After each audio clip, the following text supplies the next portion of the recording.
I'm Gloria Evans, and it is so great to be talking to Tenille Arts. I just want to tell you, Tenille, I would imagine you're in Nashville. Are you at home or are you in a studio somewhere? I'm at home. I'm in my apartment here. Okay, I can see all of this stuff on the back wall there, so you might have to Yeah. explain some of that. And I've got something to show you that maybe you'd like a copy of, or you probably already do, and I hope it's hanging on the wall. So it's Tenille Arts with 620 CKRM. It's so great to see you. We, of course, have been following your career since you picked up an award like this from our Proudly Saskatchewan showcase. You remember winning that, the Sheila Ann Award? I do. Yes, I remember winning that. That's in my I have a few plaques in my bedroom back home in Saskatchewan. So So that's from 2015. And then we have another one that is from 2008, and that is the most promising. That's the most promising award that you won through our Proudly Saskatchewan showcase. So we have been following you since you've been on the stage at Craven for what's now Country Thunder. It'd be pretty cool to see you back there. Tell us, your career has just had such an interesting path. How are you feeling about all of this right now? well, it's been really exciting. I mean, yeah, I've been performing my entire life, and some of the CKRM shows were some of the very first big shows that I had ever done. So it's been a long journey from then till now, and I feel so grateful that I've been able to actually, make some type of career out of this. And I just love music so much. So it was just felt like a very natural thing for me to end up actually singing and making my own music and releasing it. So it feels really great to, be able to sit here and have some of my dreams actually come true. I've been hoping and praying for, CCMA noms and all of that stuff, and it's actually happening, and my music is getting out there. So it feels like I just, it's been a long time leading up to this moment, but it just feels so great that, all of those things have led to now. Well, and it's so great when you get comments and compliments that you're the entire package. And packaging of people now is so important. And I hate to even use that term, but with social media and all these different platforms, it's so different than perhaps when you were much younger and were looking at artists and what they meant to you. So, it's just wild when you see the numbers of streams that your song has had and probably the hits on YouTube. It's absolutely insane. I know things have changed so much since I, first started performing, and there was no like social media or anything when I first started out, and really my first way that I started, getting my music out there was on YouTube. That was really the first thing, the first way that artists were able to put their covers out there and all of that stuff. So I was really at the beginning of all of that, and now of course we have Instagram, Facebook, Twitter, TikTok, and all of that stuff. It's a lot to manage now. I think things were a little bit easier back then when it was just maybe a little bit more about the music, less about your brand as a whole. But you're right, it is kind of like a package thing. Not only do you have to make music, but now you've got to promote stuff on Instagram and be the face of things, and it's a lot different than it used to be, I think. Yeah, and it is interesting because when you're a new artist and you're getting feedback from like Rolling Stone magazine, which to me is pretty cool when they're saying these are the people that you need to get to know moving forward. That has to also raise that bar even more, and I would expect that that's why the people around you, you have to get those very positive people. And does that include family? Do you have any family that are living with you or near you in Nashville? Did you get somebody to be able to cross the line so that you've got somebody to talk to about where your career path is going? Everybody in my family is back in Canada, so I am the only one here. And thankfully, for technology with Zoom and FaceTime and all of that stuff, I've been able to stay really connected with my family. But you're right. I really don't have any family members down here, and sometimes that can be a little bit tough. Not being able to talk to the people that mean the most to you. But I feel like I've got a really great group of girlfriends here that are actually all Canadian as well. All of my closest friends are Canadian singer-songwriters as well. So I've got a great group around me, and my boyfriend's very supportive, so I feel very blessed in that way. And then, of course, I've got my entire family back home that's always supporting me and texting me and all of that stuff. So it's great. Tenille, you know what? When we finally get the borders open and you're able to come back to Weyburn, Saskatchewan, hey, where's the first person that you're taking your boyfriend to? Because he is an American citizen. Is that correct? He is, yeah. He got to meet a lot of my family when they were all here for my Opry debut, so that was great.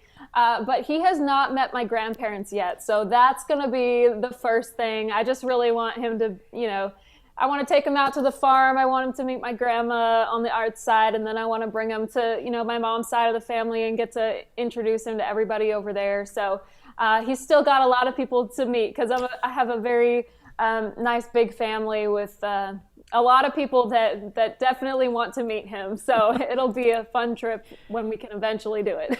We were saluting the community of Weyburn here at 620 CKRM, and of course your name came up. You bring up two really interesting points. One about being on the Grand Ole Opry stage, and the other about bringing somebody, your boyfriend, home to the farm. And it makes me think of two things. Being on the Grand Ole Opry, and of course you were on The Bachelor twice. How cool was that?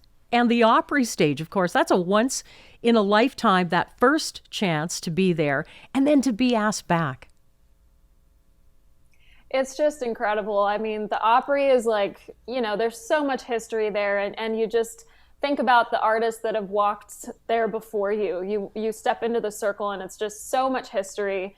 For me, that makes me really nervous, but I absolutely love performing on that stage and getting to go back there multiple times now is just, it's like a pinch me moment. Every time you get to walk out there, it really just feels like, it feels like the industry, the country music industry as a whole is just giving you a big hug and saying that they welcome you into that place. So it's really special. And you mentioned The Bachelor too, like that was something that I would have never expected to happen to me, to be on that show with millions of people watching and hearing my music for the first time. Like that's something that, that's exposure that you just can't find. It's really a very special thing. So I feel very fortunate that I was able to perform on that show a couple times. It was like the beginning of this this meteor that was just shooting through the sky for you. And now here we are with Love, Heartbreak, and Everything in Between, your sophomore release. And this incredible rise to that top 10 for your single. And I Want to Love Somebody Like That. We love the energy behind these songs that you've got, Tenille. Tell us about what is going on with you like right now with your music. Well, right now we just released the song Give It To Me Straight, and it is one of the first new songs of this entire new chapter that I've been working on. So it's one of the first releases of my new project, and it was all written over Zoom over the last year during the pandemic, and all recorded over Zoom and a thing called Audio Movers as well. So the musicians were in their home studios and all over Canada and the US, and it was really special to be able to put together music during one of the most difficult years ever. And I'm just so proud of the music that we've created. I can't wait to share more with people, but definitely excited about Give It To Me Straight. It kind of sets the tone for the rest of the new music. All right. Well, it's going to be fun to just see where things are going, and it feels like all things are going upward, which is great. Hey, I also want to ask you about something. I wore a special jacket today that's kind of blinged out, and you are like a hot glue gun kind of girl. What's going on? Are you still working on blinging out your guitars and everything else? I see you also received a pretty flashy electric blue guitar. I did, yeah. I mean, I started during quarantine. I had planned to bedazzle an entire guitar, and I had no idea how much work it was actually going to be. I put like almost 9,000 crystals on a guitar, and it's super special. I named it Flamingo. It's pink and it's really cute. So yeah, that's kind of a little side passion project of mine. I just like to make things a little more ready for the stage. So unfortunately, Flamingo hasn't been out on the road yet. So I'm hoping that very soon she'll be able to make her road debut. And I appreciate you wearing something bedazzled because I love everything sparkly. Now, before we let you go, because I think our time is closely running out, can you tell us a little bit about any kind of word what's going on with a tour? Who might you be going out with? Are you going to be doing some bigger shows, do you think? I mean, we never know when this is going to end, right? Everybody is just excited to see and actually has some visuals by talking to people like yourself, Tenille. Can you lay out any hints for us? Well, we actually do have quite a few shows like planned out throughout the summer months. My first show is in Florida on April 1st, so that's happening. Hopefully, everybody will stay safe and we can continue to kind of keep booking things. But it's pretty, spread out right now. It's just certain areas that maybe more vaccines have been there or whatever. But yeah, I'm hoping that by the time summer ends, we will be able to be talking about a fall tour because I would absolutely love to get out there and be able to do some safe shows for people. Well, and people will flock to these. There's no doubt about it. Tenille Arts, you're having such a banner year, even in pandemic times. And it's so wonderful to talk to you. I know that we had you on one of our country cookouts via this sort of format, and it turned out wonderful. And don't ever lose those hometown roots because we would love for you to come and see us. And, I know when it's tough when you're a big star to come back, but that's the beauty of coming from Saskatchewan, I think.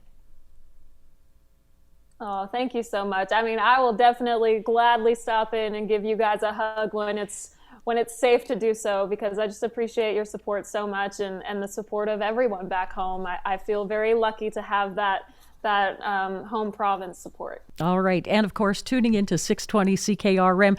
Tenille, so wonderful to talk to you and all the best. We're watching you here in Saskatchewan. Thank you so much. I appreciate it. Bye. Bye. Thank you.